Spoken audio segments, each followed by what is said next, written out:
আয় সাক্ষী থাকো চন্দ্র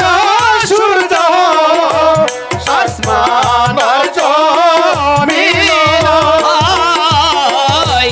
সাক্ষী থাইকো চন্দ্র সূর্য আসমান আর জমিন হাই গো পিতার হাতে দান পেয়েছি দৌলার এই না রশি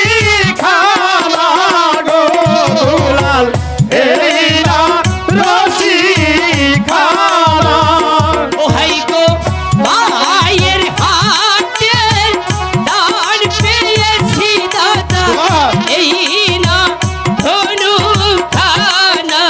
গো দাদা এই না ধনু খানি আয়